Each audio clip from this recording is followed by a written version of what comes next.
Black book में अब हम लोग आगे बढ़ते हैं और देखते हैं केमिस्ट्री का अगला टॉपिक जो कि है कार्बन। ठीक है, तो शुरू करते हैं पहला क्वेश्चन से। The carbon based substance use in modern day pencil is. तो मॉडर्न डे पेंसिल में जो कार्बन बेस्ड सब्सटेंस यूज होता है वो कौन सा होता है, तो वो हो जाएगा graphite. Hardest allotrope of carbon in which all carbon atoms are quaternary in nature is. तो हार्डेस्ट जो एलोट्रोप है कार्बन का वो कौन सा एटम है जो कि जहाँ पे क्या है, क्वार्टेनरी इन नेचर है। ठीक है, तो ये हो जाएगा डायमंड। डायमंड जो है ये हार्डेस्ट एलोट्रोप ऑफ कार्बन है, और जो जितने यहाँ पे सारे कार्बन एटम जो है ये क्वार्टेनरी है इन नेचर में। अगला क्वेश्चन है the weight of 6.023 into 10⁻22 atoms, यानी कि 1 मोल ऑफ कार्बन का वेट कितना है, तो ये हो जाएगा 12 ग्राम्स। ठीक है, तो 1 मोल का वैल्यू कितना है, 6.023 into 10⁻22 atoms. What is use for dating very old objects of archaeological importance. तो बोला गया है कौन सा चीज़ यूज़ करके जो बहुत पुराने पुराने आर्कियोलॉजिकल ऑब्जेक्ट्स हैं उनका डेट पता करते हैं हम लोग। ठीक है, तो इसका आंसर हो जाएगा कार्बन 14। तो कार्बन 14 की वजह से हम लोग क्या पता कर पाते हैं कि ये कितने साल, कोई भी आर्कियोलॉजिकल जो है आर्कियोलॉजिकल साइट्स है या कोई भी चीज़ है बहुत पुराना, तो उसका डेट पता कर लेते हैं ये कि ये कितने कितने सौ साल पुराना है, उससे पता चलता है कार्बन 14 से। अगला क्वेश्चन है is used as standard for defining atomic mass unit. कौन सा चीज़ यूज़ होता है स्टैंडर्ड के तौर पे डिफाइनिंग एटॉमिक मास यूनिट को डिफाइन करने के लिए, तो ये भी हो जाएगा कार्बन 12 जो है यूज़ होता है स्टैंडर्ड के तौर पे डिफाइन करने के लिए एटॉमिक मास यूनिट को। ग्रेफाइन भी क्या है, एलोट्रोप्स है कार्बन का। तो कार्बन के कितने क्या क्या एलोट्रोप्स होते हैं, जैसे ग्रेफाइट हुआ, डायमंड हुआ, ग्रेफीन हुआ, ये सारे क्या है एलोट्रोप्स ऑफ कार्बन है। Diamond is harder than graphite because. तो डायमंड जो है ये भी कार्बन से बना हुआ है, ग्रेफाइट भी कार्बन से बना हुआ है, कार्बन का ही इलेक्ट्रोप्स है। तो आखिर ऐसा क्या होता है डायमंड में कि ये हार्डर है और ग्रेफाइट नहीं है, कंपेरेटिवली नहीं है। तो इसका कारण हो जाएगा difference in layer of atoms, यानी कि कहना चाह रहा है वो कि अगर डायमंड की बात करें तो डायमंड में 4 कोवेलेंट बॉन्ड बनते हैं जो कि टेट्राहाइड्रल स्ट्रक्चर में होते हैं। ठीक है, जिसकी वजह से डायमंड जो है ये हार्डर होता है ग्रेफाइट के कंपेरेटिवली। ठीक है, तो क्या कारण हुआ कि 4 कोवेलेंट बॉन्ड जो बने होते हैं वो किस में, टेट्राहाइड्रल स्ट्रक्चर में होते हैं। ठीक है, saturated carbon compounds can form which type of chain structure. तो बोला गया है कि सैचुरेटेड कार्बन कंपाउंड्स किस तरह का चेन स्ट्रक्चर बना सकते हैं। ठीक है, सैचुरेटेड और एक अलग है अनसैचुरेटेड, तो इसका मतलब क्या होता है इसको भी डिस्कस करेंगे। तो किस तरह के चेन स्ट्रक्चर बना सकते हैं, स्ट्रेट चेन स्ट्रक्चर या फिर ब्रांच चेन स्ट्रक्चर। सैचुरेटेड का मतलब क्या होता है, सैचुरेटेड का मतलब होता है ऐसा हाइड्रोकार्बन्स, ठीक है, जिसमें सिंगल बॉन्ड्स हो कार्बन कार्बन के बीच में। ठीक है, तो सैचुरेटेड कार्बन कंपाउंड्स का मतलब क्या होता है, जहाँ पे ऐसा ये हो जहाँ पे कार्बन कार्बन के बीच में सिंगल बॉन्ड हो। ठीक है, कार्बन कार्बन एटम के बीच में ऐसा बोल सकते हैं कि कार्बन सैचुरेटेड कार्बन कंपाउंड ऐसा है, ऐसा मॉलिक्यूल है जहाँ पे कार्बन कार्बन के बीच में सिंगल मॉलिक्यूल हो, सिंगल बॉन्ड हो। ठीक है, अगर बात करें कि अगर डबल हो गया या ट्रिपल बॉन्ड हो गया तो वो क्या हो जाएगा, वो अनसैचुरेटेड कार्बन कंपाउंड हो जाएगा। अगला क्वेश्चन है diamond are glittering and attractive because light incident on them undergoes. तो डायमंड जो है वो चमकते रहता है और अट्रैक्टिव भी होता है। तो ऐसा क्या होता है कि वहाँ से लाइट इंसिडेंट तो करता है और वो क्या होता है वहाँ पे टोटल इंटरनल रिफ्लेक्शन होता है, उसी को क्या बोलते हैं, मल्टीपल इंटरनल रिफ्लेक्शन बोलते हैं। अगला question 1 carat of diamond is equal to. तो हम लोग जानते हैं कि 1 कैरेट ऑफ डायमंड कितने ग्राम के बराबर होता है या कितने केजी के बराबर होता है, तो ये होता है 200 mg के बराबर, मिलीग्राम के बराबर। ठीक है, याद रखना है 1 carat of diamond is equal to 200 mg के बराबर। यानी कि अगर मान लीजिए 5 कैरेट की बात करें तो 5 कैरेट बराबर 1 ग्राम के बराबर होगा। ठीक है, अगला क्वेश्चन है the atomic number of carbon is 6 and its atomic mass is 12, how many are there protons in the nucleus of carbon. तो बोला गया है कि एटॉमिक नंबर ऑफ कार्बन जो है वो 6 है और एटॉमिक मास 12 है। तो बोला गया है कि कितने नंबर ऑफ प्रोटॉन्स हैं, ठीक है। तो हम लोग जानते हैं कि एटॉमिक नंबर एक्चुअल में होता क्या है, ठीक है। पहले ये जान लेते हैं, एटॉमिक नंबर होता है नंबर ऑफ प्रोटॉन्स के बराबर, यानी कि नंबर ऑफ प्रोटॉन्स कितने हैं, 6 हैं। और एटॉमिक मास क्या होता है, number of neutron plus number of proton. तो ये पूछा गया है, ठीक है। तो बोला गया है कि प्रोटॉन्स कितने हैं, तो ये हो जाएगा 6, ठीक है। तो यहीं पे अगर पूछ लेता कि नंबर ऑफ न्यूट्रॉन्स कितने हैं, तो 12 में से 6 को माइनस कर देते तो नंबर ऑफ न्यूट्रॉन्स निकल जाता, क्योंकि ये जो है एटॉमिक नंबर क्या बतलाता है, नंबर ऑफ प्रोटॉन्स को, और एटॉमिक मास बतलाता है प्रोटॉन्स प्लस न्यूट्रॉन्स को।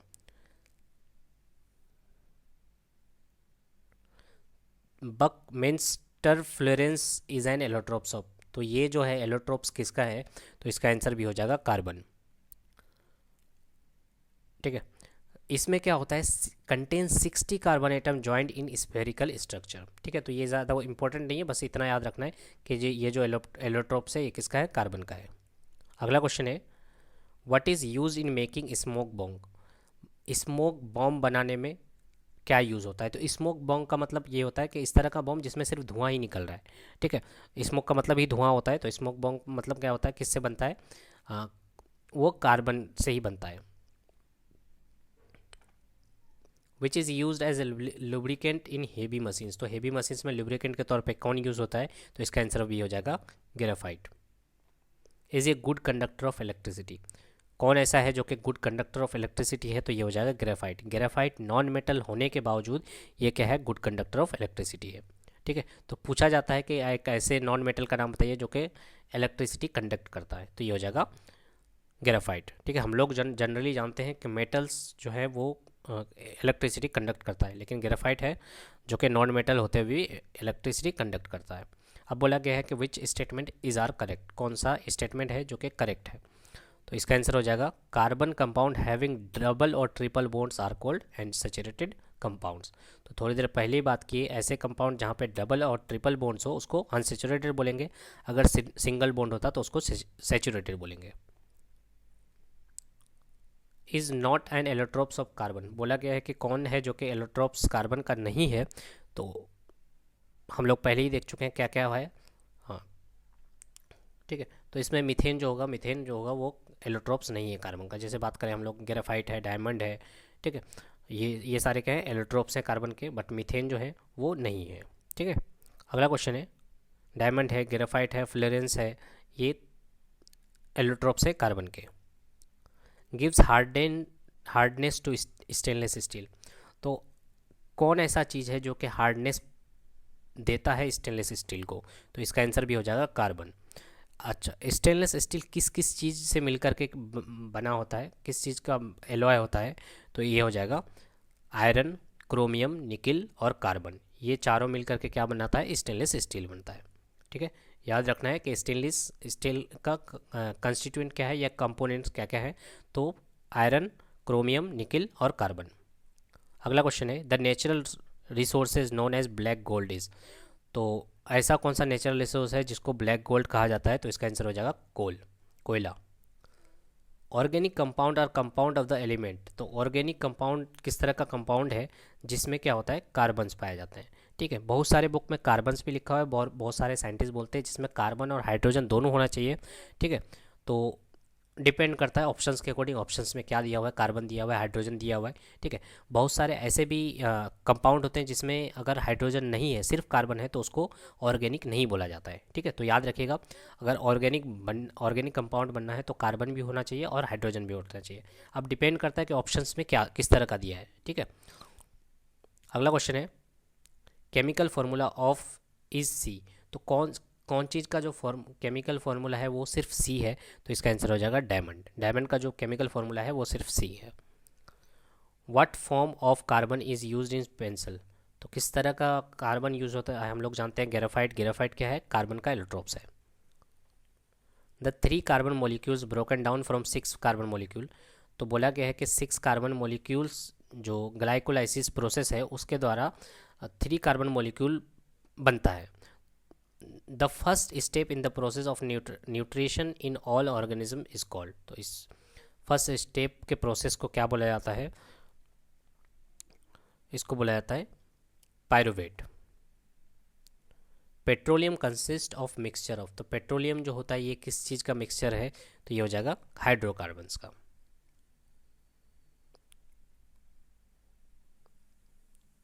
अगला क्वेश्चन है what gas cause explosion in coal mines. तो कौन सा ऐसा गैस है जो कि कारण बनता है एक्सप्लोजन का कोल्स माइंस में? तो इसका आंसर हो जाएगा methane. What is the valency of carbon? Carbon का वैलेंसी क्या होता है? तो ये हो जाएगा 4। The next homologue of C6H14। तो C6H14 का मतलब होता है हेक्सेन। हेक्सेन का नेक्स्ट हायर होमोलॉग जो है वो होगा हेप्टेन। तो हेप्टेन का फॉर्मूला क्या होता है? C7H16 होता है। ठीक है। अगला, by which organic compound all the oils are known as. तो कौन सा ऐसा ऑर्गेनिक कंपाउंड है जिससे ऑयल्स को जाना जाता है? तो ये हो जाएगा हाइड्रोकार्बन्स। अगला question, is not natural resource of hydrocarbon. तो कौन सा ऐसा है जो कि नेचुरल रिसोर्स नहीं है? तो ये हो जाएगा मिका। अब कौन से नेचुरल रिसोर्सेज हैं जहाँ से हाइड्रोकार्बन मिल सकता है? तो नेचुरल सोर्सेज क्या क्या है? Hydrocarbon are extracted from fossils fuel से मिल सकता है। कहाँ से? जैसे कि नेचुरल गैस, पेट्रोलियम, कोल, यहाँ से क्या मिल सकता है? हाइड्रोकार्बन मिल सकता है। उसके बाद कुछ हाइड्रोकार्बन्स के एग्जाम्पल दिए हुए हैं, इथेन, आइसोप्रोपेन, मीथेन। ठीक है। उसके बाद बात करें इंडस्ट्रियल सोर्सेज क्या क्या है जहाँ से हाइड्रोकार्बन्स मिल सकता है। ठीक है। तो इंडस्ट्रियली अगर हम लोग as the by product of fractionation, ठीक है, ऑफ क्रूड ऑयल और कोल गैसेस, अगर इसका फ्रिक्शनेशन करेंगे तो यहाँ से भी हम लोग को मिल जाएगा। ठीक है। एग्जाम्पल क्या दिया है? बेंजीन दिया है, टोलिन दिया है। तो नेचुरल सोर्स ऑफ हाइड्रोकार्बन कौन सा नहीं है? तो ये हो जाएगा मिका। Is an aldehyde. आपको ऑप्शंस दिए गए थे, पूछा गया था कौन सा अल्डिहाइड है। तो अल्डिहाइड में होता क्या एक्चुअल में अल्डिहाइड में जो होता है वो अल्डिहाइड का जो फंक्शनल ग्रुप है RCHO होता है। ठीक है। तो उसमें ऑप्शंस दिए गए थे कौन जो कि है इस तरह का फंक्शनल ग्रुप नहीं रखता था, उस वो हो जाएगा, वो अल्डिहाइड नहीं होगा। तो अल्डिहाइड होने के लिए RCHO ग्रुप होना चाहिए। ठीक है। तो प्रोपेनोल जो है वो क्या है? RCH भी है और O फंक्शनल ग्रुप भी है। तो इसी को ऐसे भी लिख सकते हैं C3H8O। ठीक है, प्रोपेनोल। अगला है wax use for making candles in is chemically a mixture of. तो वैक्स जो है, मोम जो है, उससे कैंडल बनाने में यूज़ होता है। तो एक्चुअली वो मिक्सचर किस चीज़ का है? तो ये हो जाएगा एलिफेटिक हाइड्रोकार्बन्स। अब एलिफेटिक हाइड्रोकार्बन्स क्या है? जहाँ पे क्या होता है, one or more hydrogen atom have been replaced by ये हेलोजन। तो इस तरह का हाइड्रोकार्बन, इस तरह का ऑर्गेनिक केमिकल है जहाँ पे हाइड्रोजन को रिप्लेस किया जाता है हेलोजन से, उसको बोलते हैं एलिफेटिक हाइड्रोकार्बन्स। तो इसी मिक्सचर को लेकर के क्या बनाया जाता है? कैंडल्स बनाए जाते हैं। Is are isomers. तो आइसोमर्स क्या है? आइसोमर्स कौन कौन होते हैं? तो ये हो जाता है कि ब्यूटेन और आइसोब्यूटेन। ऐसा क्यों है कि ब्यूटेन और आइसोब्यूटेन सेम है? क्योंकि इसका जो फॉर्मूला है वो सेम है, लेकिन डिफरेंट क्या है? अरेंजमेंट ऑफ एटम्स का डिफरेंस है। इसी को बोला जाता है आइसोमर्स। आइसोमर्स मतलब सब कुछ सेम होगा लेकिन उसका जो एटम्स का अरेंजमेंट होगा वो डिफरेंट होगा। फॉर्मूला भी सेम है और वो हो सकता है कि उसका प्रॉपर्टीज़ भी डिफरेंस हो। ठीक है। जैसे बात करें, आइसोब्यूटेन है और ये एन ब्यूटेन है। ठीक है, एन ब्यूटेन है और यहाँ पे क्या है? आइसोब्यूटेन है। तो ये दोनों का फॉर्मूला देखिएगा सेम है। देखिए C4 है, 1 2 3 4, C4 है। ठीक है। और H कितना है देख लीजिए, 3 3 6, 6 3 9 और 1 10, C4H10 है। यहाँ पे भी देखिएगा C4H10 है, लेकिन स्ट्रक्चरल डिफरेंस है। तो इसको क्या बोलते हैं? आइसोमर्स बोलते हैं। ठीक है, यानी कि सेम फॉर्मूला है लेकिन स्ट्रक्चरल डिफरेंस है, तो इसको बोलते हैं आइसोमर्स। तो ब्यूटेन और आइसोब्यूटेन जो है वो आइसोमर्स है। अगला क्वेश्चन है the property of catenation is predominant in. तो कैटिनेशन का जो डोमिनेशन है, प्रीडोमिनेशन है, वो किस पे है, तो ये हो जाएगा कार्बन पे। ठीक है, कार्बन जो है वो, अब कैटिनेशन का मतलब क्या होता है? कैटिनेशन का मतलब होता है कि ability of carbon atom to link with another atom to form a long chain, यानी कि एक दूसरे के साथ जुड़ जुड़ के जब लंबा चैन बनाया जाता है उसी को बोलते हैं कैटिनेशन। तो प्रॉपर्टी कैटिनेशन का किसके पास है? कार्बन के पास है। ठीक है, अगला वाला क्वेश्चन है, the natural source of hydrocarbon is. Natural source जो है हाइड्रोकार्बन का अभी देख चुके हैं, नेचुरल सोर्स क्या क्या है हाइड्रोकार्बन्स का, नेचुरल भी देख चुके हैं और इंडस्ट्रियल भी देख चुके हैं। तो ये हो जाएगा क्रूड ऑयल। फॉसिल्स फ्यूल भी बोल सकते हैं कि नेचुरल सोर्सेज है हाइड्रोकार्बन्स का। Compounds of carbon and hydrogen are called. तो कंपाउंड ऑफ कार्बन और हाइड्रोजन मिलकर के क्या बोला जाता है? हाइड्रोकार्बन्स बोला जाता है। Synthetic detergent are prepared from. Synthetic detergent कैसे प्रिपेयर किया जाता है? ठीक है, तो ये हो जाएगा हाइड्रोकार्बन्स ऑफ पेट्रोलियम से। Methyl propane is an isomer of.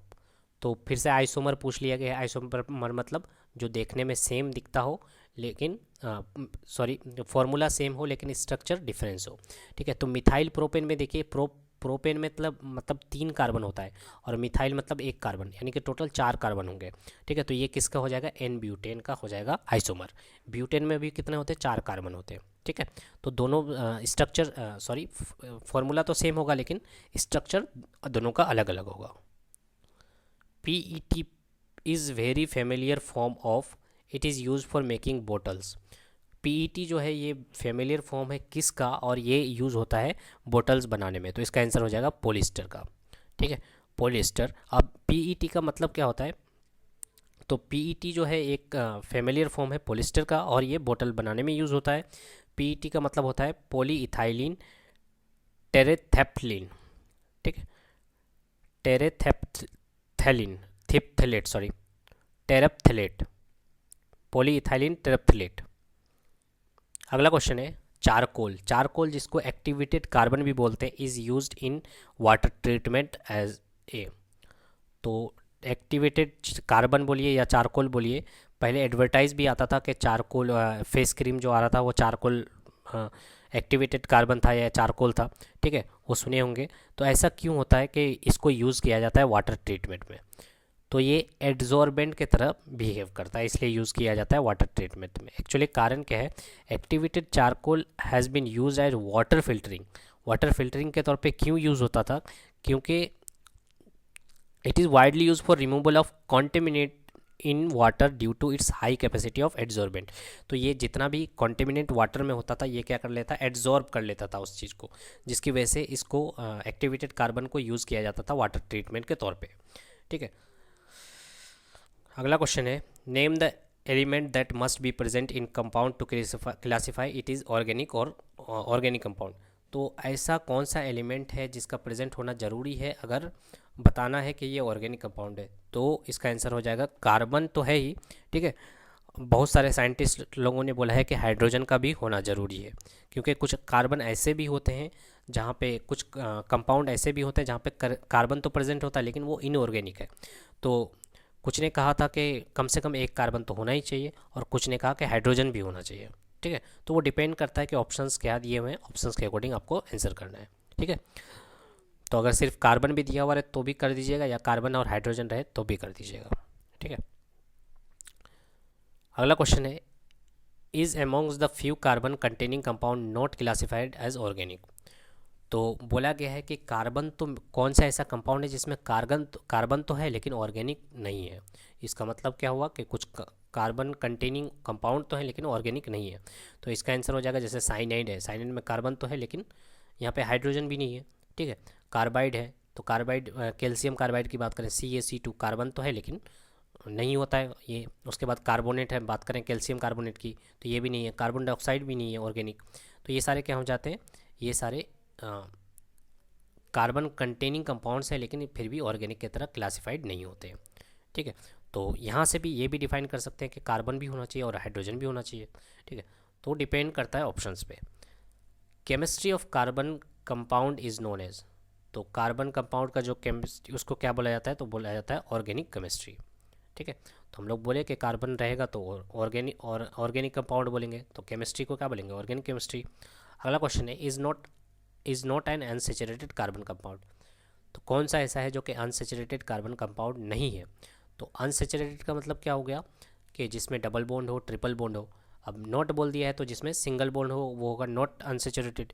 तो ये हो जाएगा ब्यूटेन में जो है वो ब्यूटेन में 4 कार्बन होता है और चारों जो है वो सिंगल बॉन्ड से कनेक्ट होता है। तो ये क्या हो जाएगा, नॉट एंड अनसेचुरेटेड, यानी कि सेचुरेटेड हो जाएगा, सेचुरेटेड कार्बन कंपाउंड हो जाएगा। ए बायोकेमिकल कंपाउंड इज एनी। तो बायोकेमिकल कंपाउंड क्या होता है,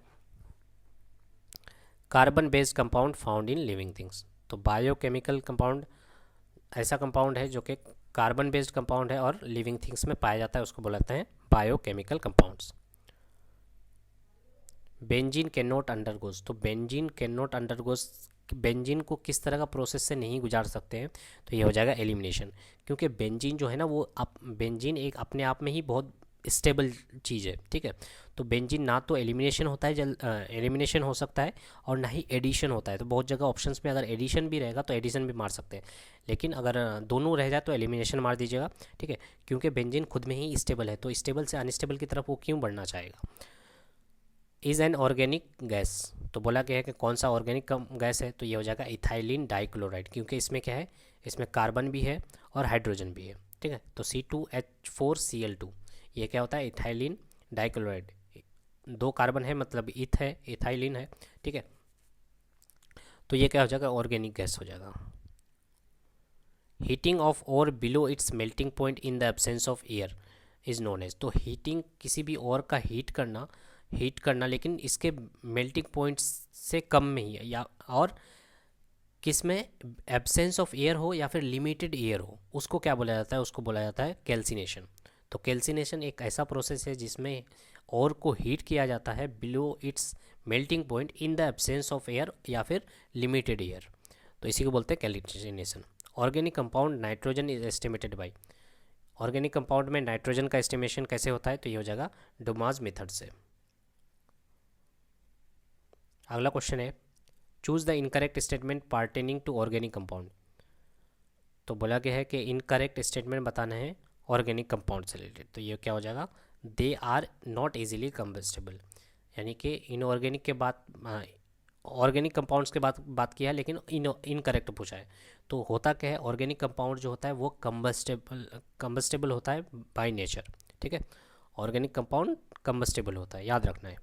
अगला क्वेश्चन है, ऑर्गेनिक कंपाउंड्स आर। तो ऑर्गेनिक कंपाउंड्स किस में होते हैं, जिसमें कोवेलेंट बॉन्ड बनता है, ठीक है। ऑर्गेनिक कंपाउंड्स में कोवेलेंट बॉन्ड बनते हैं और कार्बन एटम्स होते हैं, ठीक है। और हाइड्रोजन की बात भी कर रहे थे। In organic compounds the bond between 2 carbon atom is due to sharing of electron, ठीक है। तो ऑर्गेनिक कंपाउंड्स में कार्बन क्या करता है, कार्बन इलेक्ट्रॉन को शेयर करता है, और कोवेलेंट में भी वही होता है, ठीक है। तो ये हो जाएगा कि ऑर्गेनिक कंपाउंड्स क्या होते हैं, कोवेलेंट होते हैं, ठीक है। तो ऑर्गेनिक कंपाउंड जो होते हैं वो कोवेलेंट इन नेचर होते हैं, क्योंकि कार्बन के बीच में इलेक्ट्रॉन का शेयरिंग होता है, और जहाँ जहाँ पे इलेक्ट्रॉन का शेयरिंग हुआ उसको कौन सा बॉन्ड बोलते हैं, कोवेलेंट बॉन्ड बोलते हैं, ठीक है। The first organic compound synthesized in the laboratory was. तो बोला गया है कि कौन सा ऐसा ऑर्गेनिक कंपाउंड था जिसको बनाया गया था लेबोरेटरी में, ठीक है। फर्स्ट ऑर्गेनिक कंपाउंड था जिसको बनाया गया था लेबोरेटरी में, तो ये हो जाएगा यूरिया ऐसा पहला ऑर्गेनिक कंपाउंड था जिसको लेबोरेटरी में बनाया गया था, ठीक है। तो इतने सारे क्वेश्चंस थे कार्बन टॉपिक से। इसके बाद देखेंगे हम लोग अगला टॉपिक।